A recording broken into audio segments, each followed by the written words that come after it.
What the fuck? Where the hell is that coming from?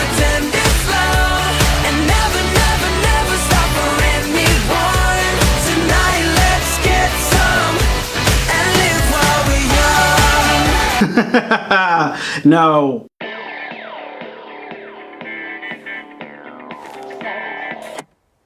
What about the equal time agreement? The equal time boombox agreement doesn't apply in this case, all right? That's just for recreation. Oh, come on! Hey, we got a lot of lines to paint, and it's a very long road. I suggest you start the machine and keep it going. Okay, Alvin. Yeah. You have your tool belt on backwards.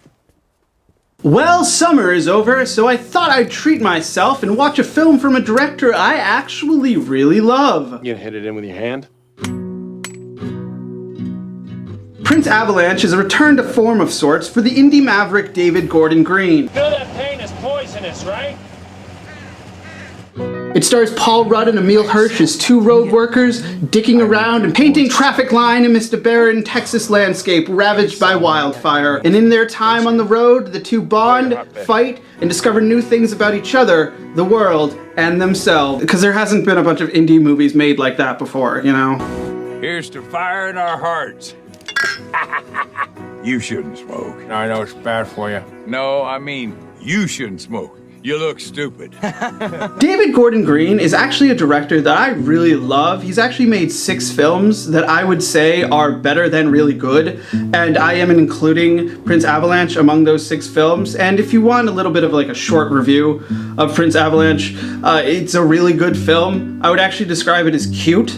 I don't really use that word to describe many movies, but Prince Avalanche is really a cute film. But the thing about it is there's not much to say. There's really not much to work with here. It's a pretty simple film. And while I will delve into a little bit of a deeper analysis towards the end of the video, for now I kind of want to make this video somewhat of a discussion, you know, my personal hashings of David Gordon Green's career as not only a director, but just a filmmaker in general, as a writer and as a producer, and as a person who can spot talent in a lot of actors, because he has kind of introduced the world to a lot of really talented actors who have made some real headway in the industry, among them being Danny McBride, Shea Whigham, and Zooey Deschanel. And they all made their screen debut in the film All the Real Girls, which is David Gordon Green's best film.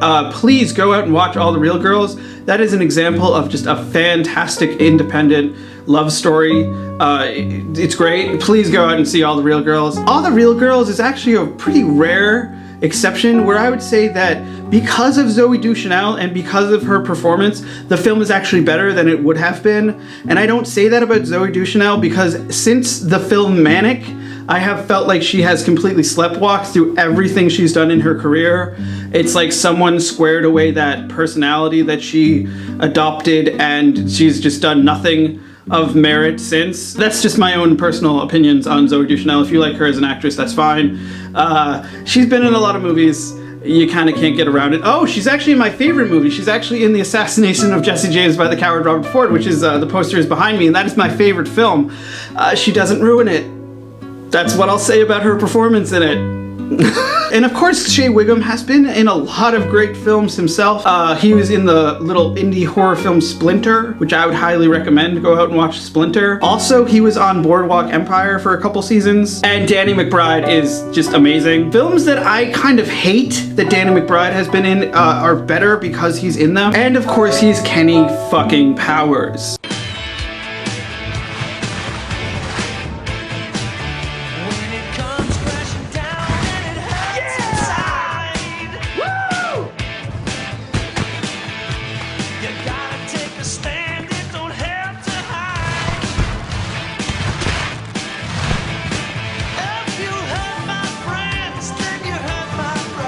Now, David Gordon Green's first 4 films all sort of had the same feeling. They all sort of had the same tone of being these down, low to the ground, down home stories about these rural places with these characters that are rather quirky and rather eccentric, but they're not defined by them. They are not solely just their quirks, kind of like in a Diablo Cody script. They're not that bad. They're quirky, they're interesting, but that's the thing, is his stories have always been more about his characters than about the narrative. And there's something in the way that David Gordon Green can present that that when the plotting comes into effect, when whatever event, usually there's something tragic or something really heartbreaking that'll happen in a David Gordon Green film. When those moments hit, because you've been spending so much time with these people as people and not just characters in a film, it hurts a lot more. It's more emotionally effective. Like every single movie he has made, at least the first 4 films that he made, they all pack some sort of like emotional wallop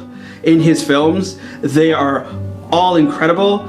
All of them, go watch all of them. Undertow is the only one that I was slightly underwhelmed by. The only reason for that is it's basically a remake of Night of the Hunter. And actually, Undertow for a David Gordon Green film, it has a lot of narrative structure, it has a lot of plotting to it. But as I said, a David Gordon Green film, what you can expect, it's going to be more about the characters, it's going to be more about the quirk, it's going to be more about the setting and the place, and just these little moments in time that define life, that define the existence for these people and the surroundings. And usually I don't like that. Usually I just kind of I want a story, I want something happening, I want a strong, realistic setting like that, but usually I need something more. I need something more going on. But there's something about the way that David Gordon Green can work it. Something about the way that he can balance it all out where it always feels like there's something going on in a David Gordon Green film. You always want to keep watching, basically. You always want to know, like, this is going to go somewhere, or like, these people are just really interesting. These people are just really, like, lovely to spend time with. So, like, it's just real. So you just want to spend time with it because it's real. You don't want to leave because you feel like something natural is happening. It's almost kind of anthropological in that sense. You know, you're studying your fellow man, but in this really beautiful package. And that's the thing about David Gordon Green's style, is he's been compared to Terrence Malick, and yes, I would say those comparisons are valid. The only difference is David Gordon Green actually bothers to have story and character in his films. It's not just symbolism and, you know, masturbatory cinematography. It's actually telling you something about the human condition. It's not just vague film school level voiceover crap, you know? And interestingly enough, Undertow, which I find to be David Gordon Green's most underwhelming of the good films that he's made, that was actually produced by Terrence Malick. So maybe that has something to do with the way that I received it. But then, after he made those first 4 films, he started to make movies like this. What the fuck? You've got to suck out the venom! I don't want to suck it, you suck it! I can't suck my own venom! Yes, you can, I'll help you! Suck it! Suck your venom! I can't reach it with my mouth! Courtney, suck the venom! I've never sucked venom! Suck it! I must admit that I am actually quite a fan of Pineapple Express. I find Pineapple Express to be a really funny stoner caper. I had a whole lot of fun with that. Didn't have so much fun with these 2. And after he made these 3 films, a lot of the critics basically turned their back on David Gordon Green almost completely. There are some really, like, almost mournful reviews of The Sitter, assessing David Gordon Green's career at the time that he made that film. I kind of think that Prince Avalanche is meant to be some sort of a reaction to that, or to demonstrate that David Gordon Green still has the skills that he demonstrated in the first 4 films that he made. Yes, he still does. This film proves it. You're not getting paid today. Let go! Get off me! I want to begin by saying that Prince Avalanche is actually a remake of an Icelandic film that I haven't seen yet called Either Way, so I don't know if it's a complete total remake, if everything is the same as it is in that original film. But given that Undertow is basically a spiritual remake of Night of the Hunter, and at one point David Gordon Green was attached to remake Suspiria, which actually probably would have been pretty cool. Why is that not still happening? I don't have a problem that this is a remake. The Sitter could also be considered a spiritual remake of Adventures in Babysitting, and Snow Angels was based on a book, so I don't really have a problem with him taking a property from somewhere else and remaking it. But that's kind of funny that even at the end of the summer, the last film that I watch, an independent film, is a fucking remake. How did you live your life up to this point without knowing how to gut a fish or build a tent or tie a knot? Now, as I said, this film does definitely feel like David Gordon Green returning to his roots and making a bit of a statement about his abilities. But if you're going to receive this film well or not, it all kind of depends on your threshold for these types of films. If you don't really like a movie that's just about characters dicking around or just spending their time in the wilderness or some sort of environment, just doing a job and just passing the time, just really about the characters, you know, talking about life, talking about issues, talking about things that everybody has, those discussions that everybody has. It's a big thing that happens in indie films a lot, especially a lot of first films. You know, stuff like My Dinner with Andre. If you can tolerate things like that, if you're into movies like that, then you will probably enjoy this film. The thing about this film is it basically just feels like a couple friends got together and decided like, hey, there's this cute little Icelandic film that was made in 2011. Let's just make a little quick remake in a couple weeks. Jodie Hill and Danny McBride were actually the producers of this film, so yeah, that basically is what it is. Just a couple friends got together and decided to make a film. And if anything is a particular standout in this film, I would say it was Paul Rudd and his performance. He does a great job in this film. Paul Rudd, of course, famously known for being in Halloween 6, The Curse of Michael Myers.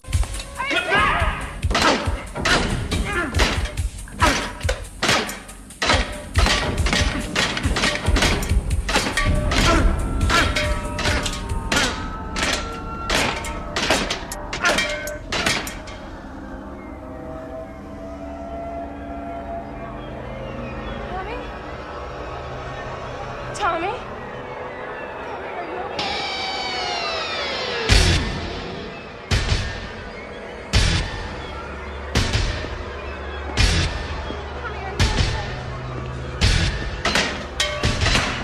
And there's a scene where Rudd actually comes across a woman looking for her pilot's license amongst the ruin of her burnt down house. And for a couple minutes, Paul Rudd starts to pretend that she is his wife and that he is home. And it's a really cute scene. It's a really, like, probably the standout scene of the film. And just throughout the entire movie, Paul Rudd is doing a great job in this. Not really a huge fan of Paul Rudd. I just think he kind of has the same personality and the same affect in every movie that he's in. In this, he's very different. He's playing a definite character in this movie. He's not just doing the Paul Rudd thing. I think the best and worst example of Paul Rudd doing the Paul Rudd thing would be the film I Love You Man. I do like I Love You Man, but Paul Rudd is just playing Paul Rudd in that movie. Paul Rudd's character, Alvin, and Emil Hirsch's character, Lance, they do actually feel like real people. Do the Marios! They do feel like they are actually in this setting, in this environment, doing this job, and they've been doing it for a while. That's another thing, is I love the setting. I love the way that nature is presented to you in this film. It actually feels very Herzogian, very much like a Werner Herzog film. Werner Herzog, of course, known for his role as the villain in Jack Reacher. He hasn't done anything else of note. Just that. Get the fuck out of here. And the film really has this fantastic soundtrack from Explosions in the Sky. And yesterday when I was watching the film, I actually had an Explosions in the Sky t-shirt on, which I don't now, so I don't know why I'm mentioning this. The soundtrack is fantastic, which from Explosions in the Sky is pretty much expected now, so at least they didn't disappoint at being amazing. Good for them. And the thing about this film is, yeah, you could kind of dismiss it as this kind of inconsequential, insignificant little kind of cute movie that a bunch of friends just got together to make, you know, just for fun. But I do think it has a little bit more importance than that in David Gordon Green's filmography as a whole. It shows that he still has that Malick eye. He still has that ability to tell those homegrown urban stories about people and their quirks. And really going out of your way to say anything like too negative about this film just kind of seems silly, kind of seems wrong. This film is probably not going to have a lot of impact overall. Remember when everyone started to freak out about how boring Gary was? Like, who the fuck has made a film like Gary since Gary came out, guys? Like, they didn't have that much influence. Gus Van Sant just wanted to make a film for himself, which he did. And no other filmmaker has followed suit. Calm down. However, other filmmakers do copy assholes like this, so maybe we should be worried more about that than when someone makes a personal art piece for themselves. How did you live this long and not kill yourself for being such a boring loser who thinks he's so smart and good at everything? For your information, you're not! And for a summer where every movie that I looked forward to or that I anticipated on some level turned out to be either just bad or disappointing or didn't live up to whatever, either my expectations or just the standards of the people involved. It's good to see that one of my favorite directors is presenting me with this little gift after the end of this fucking slog that started with Iron Man 3. Oh my god. Fuck this summer. Thank God it's over. I thought that this job would be good for me to figure out a way to be happy with my life. I just need an adventure.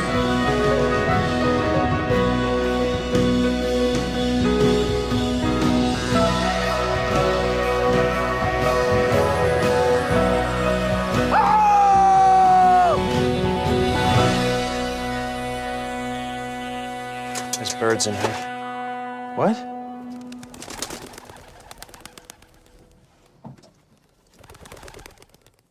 So if you're a jilted fan of David Gordon Green, or if you want to see an example of the early work of the guy who directed Pineapple Express, or if anything in this review sounded appealing, and you don't mind parting with the $7 for the video on demand cost, watch One Direction, This Is Us. I mean Prince Avalanche. Yeah, that's what I mean.